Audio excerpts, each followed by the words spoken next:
നമസ്കാരം. വിശുദ്ധ മത്തായിയുടെ സുവിശേഷം 23 അധ്യായം 27 മുതൽ 32 വരെയുള്ള വാക്യങ്ങൾ വായിച്ചു തുടങ്ങാം.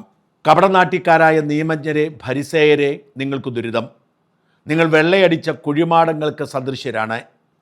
അവ പുറമെ മനോഹരമായി കാണപ്പെടുന്നെങ്കിലും അവയ്ക്കുള്ളിൽ മരിച്ചവരുടെ അസ്ഥികളും സർവ്വവിധ മാലിന്യങ്ങളും നിറഞ്ഞു കിടക്കുന്നു. അതുപോലെ ബാഹ്യമേ മനുഷ്യർക്ക് നല്ലവരായി കാണപ്പെടുന്ന നിങ്ങൾ ഉള്ളിൽ കാപട്യവും അനീതിയും നിറഞ്ഞവരാണ്. കപടനാട്യക്കാരായ നിയമജ്ഞരെ, ഫരിസേയരെ, നിങ്ങൾക്ക് ദുരിതം.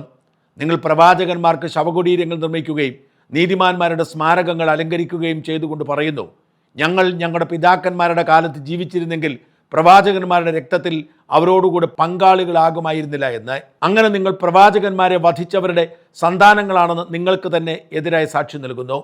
നിങ്ങളുടെ പിതാക്കന്മാരുടെ ചെയ്തികൾ നിങ്ങൾ പൂർത്തിയാക്കുവിൻ. യേശു ക്രിസ്തു അക്കാലത്തെ യഹൂദ പ്രമാണിമാരുടെ മുഖത്തു നോക്കി പറഞ്ഞതാണ് ഇത് തന്നെയാണ് ഇവിടുത്തെ ഒരു പറ്റം സഭാ നേതൃത്വത്തോടെ എനിക്കും പറയാനുള്ളത്. യേശു ക്രിസ്തു ഒരു ജൂതനായിരുന്നു. ജൂതനായ യേശു ക്രിസ്തുവിന് പുരോഹിത വർഗത്തിൻ്റെ ചെയ്തികൾക്കെതിരെ ശബ്ദമുയർത്തി സംസാരിക്കേണ്ടി വന്നു. ഇതുപോലെ തന്നെയാണ് ഇവിടുത്തെ വിശ്വാസ സമൂഹത്തോട് പുരോഹിത നേതൃത്വം ചെയ്യുന്നതും. നോക്കൂ, ജീവിക്കാനുള്ള അവകാശത്തിന് വേണ്ടി ഈ നാട്ടിലെ നഴ്സുമാർ സമരത്തിലാണ്. അവർ ആവശ്യപ്പെടുന്നത് 40,000 രൂപ ശമ്പളം വേണമെന്നാണ്. ചർച്ച നടത്തി അത് താഴ്ത്താൻ അവർ ഒരുക്കമാണ്. 500ഓളം ആശുപത്രികളിൽ ഈ സമരം കഴിഞ്ഞ 2 മാസമായി ഏറിയും കുറഞ്ഞും നടക്കുന്നു. 5 ക്രൈസ്തവ മാനേജ്മെൻറ്റ് ആശുപത്രികൾ ഒഴികെ ബാക്കി എല്ലാ ആശുപത്രി മാനേജ്മെൻറ്റുകളും നഴ്സുമാരുടെ ആവശ്യം ന്യായമാണെന്ന് അംഗീകരിച്ചു. നഴ്സുമാർ സമരത്തിൽ നിന്ന് പിന്മാറുകയും ചെയ്തു. ഏറ്റവും ഒടുവിൽ സമരം അവസാനിപ്പിച്ചത് ബേബി മെമ്മോറിയൽ ഹോസ്പിറ്റൽ ശൃംഖലയാണ്. നമുക്കറിയാം, അമേരിക്കൻ കോർപ്പറേറ്റുകളാണ് ഇപ്പോൾ നമ്മുടെ ആശുപത്രികൾ ഓരോന്നായി വിഴുങ്ങുന്നത്. Baby Memorial Hospital KKR group ഏറ്റെടുത്തിരിക്കുകയാണ്. അമേരിക്കൻ മൾട്ടിനാഷണൽ കമ്പനിയായ KKR ഗ്രൂപ്പ്. ഒരു തരത്തിലും വിട്ടുവീഴ്ചയ്ക്കില്ല എന്ന് പറഞ്ഞിരുന്ന അവർ നഴ്സുമാരുടെ സമരം നടത്തി. അവരുടെ മാനേജ്മെൻറ്റിന് കീഴിലുള്ള മൈത്ര ആശുപത്രിയും, കോഴിക്കോട് ബേബി മെമ്മോറിയലും, പാർക്കോ ബേബി മെമ്മോറിയലും, കണ്ണൂർ, പയ്യന്നൂർ, തൊടുപുഴ ബേബി മെമ്മോറിയൽ ആശുപത്രികളും നഴ്സുമാരുടെ ആവശ്യം അംഗീകരിച്ചു. മൈത്രയിൽ 37,000 രൂപയായിരിക്കും തുടക്ക ശമ്പളം. കോഴിക്കോട് BMHൽ 36,500. എന്ന് വെച്ചാൽ ചർച്ച നടത്തി നഴ്സുമാരുടെ ആവശ്യം അവർ അംഗീകരിച്ചു. അതിനു മുമ്പ് ആസ്റ്റർ ഗ്രൂപ്പ് ആശുപത്രിയുമായി ഒത്തുതീർപ്പ് നടത്തി. ഇപ്പോൾ മറ്റൊരു മൾട്ടിനാഷണൽ കമ്പനി നടത്തുന്നതാണ് ആസ്റ്റർ ഗ്രൂപ്പ്. 7 ആശുപത്രികളുണ്ട്. ഈ ആശുപത്രികളെല്ലാം തന്നെ മാന്യമായ ശമ്പളത്തോടു കൂടി സമരം അവസാനിപ്പിക്കാൻ തീരുമാനിച്ചു. നഴ്സുമാർ പണിയെടുക്കുമ്പോൾ അവർക്ക് ശമ്പളത്തിന് അവകാശമുണ്ട് എന്നവർ ബോധ്യപ്പെട്ടതുകൊണ്ടാണ് അത് ചെയ്തത്. ഇപ്പോൾ സമരം നടക്കുന്നത് 3 ക്രൈസ്തവ മാനേജ്മെൻറ്റ് ആശുപത്രികളിലും സമരം തൽക്കാലത്തേക്ക് നിർത്തിവച്ചിരിക്കുന്ന മറ്റ് 2 ക്രൈസ്തവ മാനേജ്മെൻറ്റ് ആശുപത്രികൾ മാത്രമാണ്. UNAക്ക് ശാഖകളുള്ള 500ഓളം ആശുപത്രികളിൽ ബാക്കി എല്ലാ ആശുപത്രികളും അവരുടെ ആവശ്യം അംഗീകരിച്ചിരിക്കുന്നു, ശമ്പളം കൊടുക്കാൻ തീരുമാനിച്ചിരിക്കുന്നു. ഇപ്പോഴും സമരം തുടരുന്നത് തൃശ്ശൂരിലെ അമല ആശുപത്രിയിലും ജൂബിലി ആശുപത്രിയിലും അങ്കമാലി ലിറ്റിൽ ഫ്ലവർ ആശുപത്രിയിലും മാത്രമാണ്. ജൂബിലി തൃശ്ശൂർ രൂപതയുടെയും അമല CMI സഭയുടെയും അങ്കമാലി ലിറ്റിൽ ഫ്ലവർ എറണാകുളം രൂപതയുടെയും ഉടമസ്ഥാവകാശത്തിലുള്ളതാണ്. അച്ഛന്മാരാണ് ഈ ആശുപത്രിയുടെയൊക്കെ നടത്തിപ്പുകാരെന്ന് ഓർക്കണം. ആയിരക്കണക്കിന് രോഗികളെത്തുന്ന, കോടിക്കണക്കിന് രൂപ ലാഭമുണ്ടാക്കുന്ന, വലിയ ശമ്പളം കൈപ്പറ്റുന്ന ഈ ആശുപത്രികൾ പിടിവാശിയോടുകൂടി നഴ്സുമാർക്ക് ശമ്പളം കൊടുക്കില്ല എന്ന വാശിയിലാണ്. വിശ്വാസികളെ അവർ നുണ പറഞ്ഞ് പറ്റിക്കാൻ ശ്രമിക്കുന്നു.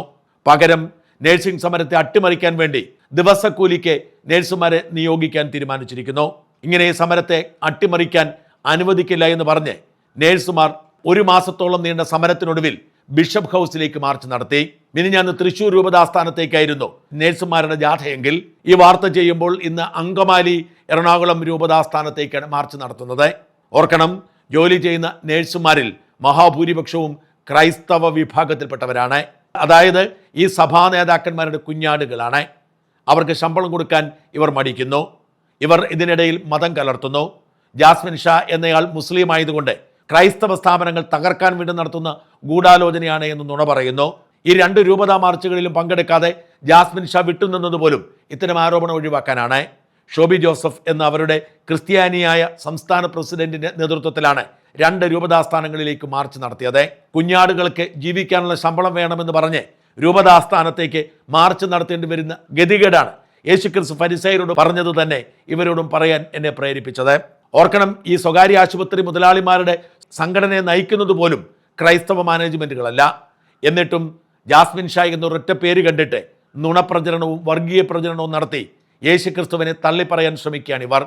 ഇവരുടെ ഈ നന്ദികേട് കണ്ടിട്ട്, ജനങ്ങളോടുള്ള പുച്ഛം കണ്ടിട്ട്, വിശ്വാസികളായ ക്രിസ്ത്യൻ പെൺകുട്ടികളെ പട്ടിണിക്കിടാനുള്ള ഈ ധൃതി കണ്ടിട്ട് യേശു ക്രിസ്തു കരയുന്നുണ്ടാവും. വെള്ളയടിച്ചു കുഴിമാടങ്ങളെ എന്ന് വിളിക്കേണ്ടി വരുന്നത് ദയനീയമായ സാഹചര്യത്തിലാണ്. ദയവായി നിങ്ങൾ അവർക്ക് ശമ്പളം കൊടുക്കുക.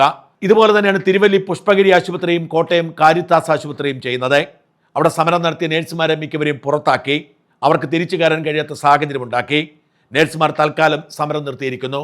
എന്നാൽ മറ്റെല്ലായിടത്തും ധാരണയിലായാൽ ഇവിടെയും ശമ്പളം പുതുക്കേണ്ടി വരും. ശമ്പളം പുതുക്കാതെ പ്രതികാര നടപടിയുമായി മുമ്പോട്ട് പോയാൽ പുതിയ സമരപാത തുടങ്ങുന്നത് പുഷ്പഗിരിക്ക് മുമ്പിലും കാരിത്താസിന് മുമ്പിലുമാവും. ജീവിക്കാനുള്ള അവകാശത്തിന് വേണ്ടി നേഴ്സുമാർ സമരം ചെയ്യുമ്പോൾ അതിനെ കണ്ടില്ലെന്ന് നടിക്കാൻ പൊതുസമൂഹത്തിന് കഴിയില്ല. ആ പൊതുസമൂഹത്തിനൊപ്പം നിൽക്കാതിരിക്കാൻ മറുനാടിനും കഴിയില്ല. വെള്ളയടിച്ച കുഴിമാടങ്ങളെ എന്ന് വിശ്വാസികൾ നിങ്ങളെ വിളിക്കുന്ന ഈ സാഹചര്യം ഒഴിവാക്കാൻ ദയവായി നേഴ്സുമാരുടെ ശമ്പളം കൊടുക്കുക. അവർക്ക് ജീവിക്കാനുള്ള ശമ്പളത്തിന് വേണ്ടി അവസാന നിമിഷം വരെ അവരോടൊപ്പം പോരാടാൻ ഞങ്ങളുണ്ടാവും എന്ന് ഉറപ്പിക്കുന്നു. നഴ്സിംഗ് സമരത്തിന്റെ ഇതുവരെയുള്ള അപ്ഡേറ്റ് ജാസ്മിൻ ഷാ നൽകുന്നത് കൂടി കേൾക്കുക. അപ്പോൾ ഞങ്ങളെ വെല്ലുവിളിക്കാൻ നിൽക്കാനില്ല.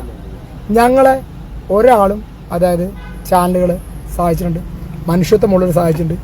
NT അരുണിനെ പോലുള്ള ചില ആളുകൾ ഈ സമരം പരാജയപ്പെട്ട് കാണും എന്നുള്ളത് വലിയ രീതിയിൽ ആഗ്രഹിച്ച ആൾക്കാരാണ്. വലിയ നഷ്ടം ഉണ്ടാക്കുക. എന്തൊക്കെയായിരുന്നു, ജോലി പോവും, ആളുകളുടെ അങ്ങോട്ട് പോവും, നിങ്ങൾ ജോലി മേടിച്ചു കൊടുക്കും എന്നൊക്കെ പറഞ്ഞ ആളുകൾക്കുള്ള മറുപടിയാണ് ഞങ്ങൾ നടത്തിക്കൊണ്ടിരിക്കുന്നത്. ഇനി കേവലം 3 ആശുപത്രികൾ കൂടി, കേവലം 3 ആശുപത്രികളോട് അവിടെയും ഞങ്ങൾ 40,000 രൂപ അടിസ്ഥാന ശമ്പളമാക്കണം എന്ന് പറഞ്ഞില്ല. ഞങ്ങൾ 40,000 മുദ്രാവാക്യം വിളിച്ച് വരികയാണ്. ഇപ്പോൾ ഇത് നിങ്ങൾ ഏറ്റെടുത്തോ എന്നൊക്കെ ചോദിച്ചിട്ട് ചില ബിരുദർ, അവരോട് ഞങ്ങൾ പറയാനുള്ളത് എന്താണ് അടിസ്ഥാന ശമ്പളം, അത് ആരാണ് ആക്കേണ്ടതെന്ന് പോലും സാമാന്യ ബോധമില്ലാത്ത ആളുകൾ, അവരോട് ഞങ്ങൾക്കൊന്നും പറയാനില്ല.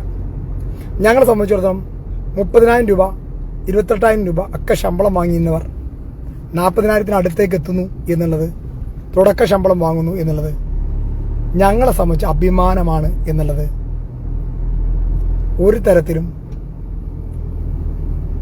പറയാൻ ഞങ്ങൾക്ക് മടിയില്ല. ഞങ്ങളുടെ സംഘടന ഒരുമിച്ച് പോരാടി 23 ദിവസം എൻ്റെ സഹപ്രവർത്തകർ, അവിടെയാണ് അവരെ എനിക്ക് അഭിനന്ദിക്കാനുള്ളത്. ഇത് ഞങ്ങളുടെ അത്യുജ്വല വിജയമാണ്. ഞങ്ങളെ സംബന്ധിച്ചിടത്തോളം ഞങ്ങൾക്ക് 1 രൂപ വർദ്ധിച്ചാൽ ഞങ്ങളുടെ വിജയം. 1 രൂപ വർദ്ധിച്ചാൽ അവിടെ നിന്നാണ് ഞങ്ങൾ ഈ പറയുന്ന 12 മണിക്കൂറിലധികം ചർച്ച ചെയ്തിട്ട് ഈ പറയുന്ന രീതിയിൽ ഞങ്ങൾ വിജയം നേടിയിട്ടുണ്ട്. അത് വലിയ അഭിമാനമാണ്. 2011 ശേഷം UN വന്നതിന് ശേഷം ഘട്ടമായി നഴ്സുമാരുടെ സേവന വേതന വ്യവസ്ഥകൾ ഉയർത്തിക്കൊണ്ടുവരാൻ ഈ സംഘടനയ്ക്ക് സാധിച്ചിട്ടുണ്ട്. ഇന്നലെ ഞങ്ങളോടൊപ്പം കടന്നു വന്ന തൊടുപുഴ BMH അടക്കം ഞങ്ങളോടൊപ്പം അടുത്ത ദിവസം കടന്നു വരാൻ പോകുന്ന പയ്യന്നൂർ BMH നഴ്സുമാരടക്കം അവരെ ചേർത്ത് പിടിക്കാൻ ഞങ്ങൾക്ക് ആയി എന്നുള്ളതാണ് ഏറ്റവും വലിയ വിജയം. കാസർഗോഡ് മുതൽ ഏകദേശം പാലക്കാട്, മലപ്പുറം വരെയുള്ള എല്ലാ സമരങ്ങളും അവസാനിച്ചു. തിരുവനന്തപുരം മുതൽ ഏകദേശം ആലപ്പുഴ, ഇടുക്കി വരെയുള്ള സമരങ്ങൾ അവസാനിച്ചു. ഇനി LF അമല ജൂബിലി ഞങ്ങളറിയാം ശക്തമായ പ്രതിരോധം തീർക്കുന്ന മാനേജ്മെൻറ്റുകളാണ്. എന്തുകൊണ്ടാണ് അവർ ആ ചർച്ചയ്ക്ക് തയ്യാറാവാത്തതെന്ന് എനിക്കറിയില്ല. പക്ഷേ എനിക്ക് തോന്നുന്നു ജൂബിലിയും അമലയുമെല്ലാം വരും ദിവസങ്ങളിൽ വളരെ പോസിറ്റീവായിട്ടുള്ള നിലപാടുമായി വരും എന്നുള്ളതാണ് എൻ്റെ വിശ്വാസം. കാരണം കഴിഞ്ഞ കാലം ഇത്രയും ദിവസം മലബാർ ഏരിയ കേന്ദ്രീകരിച്ചായിരുന്നു എൻ്റെ പ്രവർത്തനം. അടുത്ത ദിവസം മുതൽ എൻ്റെ മറ്റു സംസ്ഥാന നേതാക്കന്മാർ നേതൃത്വം കൊടുക്കുന്ന മറ്റാശുപത്രികളിലേക്കും നമ്മളെത്തും. ഉജ്ജ്വലമായിട്ടുള്ള വിജയം നേടും. ഞങ്ങൾ ആരെയും കുറ്റം പറഞ്ഞ് വളരുന്ന സംഘടനയല്ല. അല്ലെങ്കിൽ മറ്റു ട്രേഡ് യൂണിയനുകൾ എന്ത് ചെയ്യുന്നു, അവരുടെ പ്രവർത്തനം അങ്ങനെ നോക്കി എന്ന് നിൽക്കുന്ന സംഘടനയല്ല. ഞങ്ങൾ UN വളരെ കൃത്യമായി നിന്ന് അവർക്ക് വേണ്ടി അവിടുത്തെ യൂണിറ്റ് കമ്മിറ്റി എടുക്കുന്ന തീരുമാനത്തിനൊപ്പം നിന്ന് അവർ പറയുന്ന പോലെ സമരങ്ങൾ അവസാനിപ്പിക്കുന്ന ഒരു സംഘടനയാണ്. ഈ സമരം തീരില്ല, തീർക്കില്ല, വിജയിക്കില്ല എന്നൊക്കെ പറഞ്ഞവർക്ക് ഞങ്ങൾ പറയുന്നു, ഞങ്ങൾ മുന്നോട്ട് തന്നെയാണ്. ഈ സംഘടനയോടൊപ്പം നിൽക്കുന്ന ആളുകൾക്ക് നേട്ടങ്ങൾ ഉണ്ടായിക്കൊണ്ടേയിരിക്കും. അവർക്ക് വേണ്ടി കൃത്യമായിട്ടുള്ള കാര്യങ്ങൾ ചെയ്തുകൊണ്ടേയിരിക്കുന്നതാണ്.